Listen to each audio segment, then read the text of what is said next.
কেউ চিরস্থায়ী থাকতে পারবো না। একটা জিনিস যদি আমরা চিন্তা করি, যা আমরা অনেকে মনে করি আমি মারা গেলে মনে হয় সব কিছু স্তমিত হয়ে যাবে, সব কিছু বন্ধ হয়ে যাবে। আসলে তা কিন্তু নয়।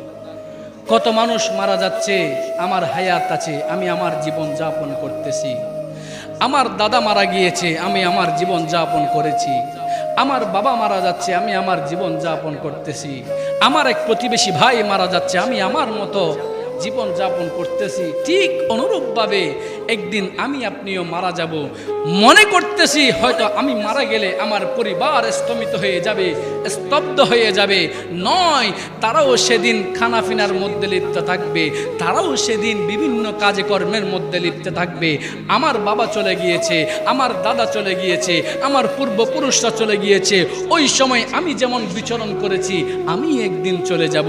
সেই দিন আমার জন্য হয়তো কিছুক্ষণ কেউ কান্নাকাটি করবে, এরপরে আর কোনো খবর থাকবে না।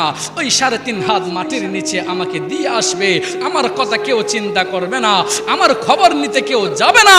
আমার খবর নিবে একমাত্র আমি দুনিয়াতে যে আমল করেছি ওই আমল, আর আমার নবীর প্রতি যদি ভালোবাসা থাকে আমার নবী কবরের মধ্যে চলে আসবে। বড় করে বলি সেজন্য নিজের ভালো নিজেকে চিন্তা করতে হবে। যতক্ষণ ওই যে আল্লাহ বলছেন ওয়ালাইসাতিত তাওবাতু লিল্লাযিনা ইয়ামালুনা সাইয়্যাত, মৃত্যু যখন ঘনিয়ে আসবে তওবা করলেও আর কোনো কাজে দিবে না।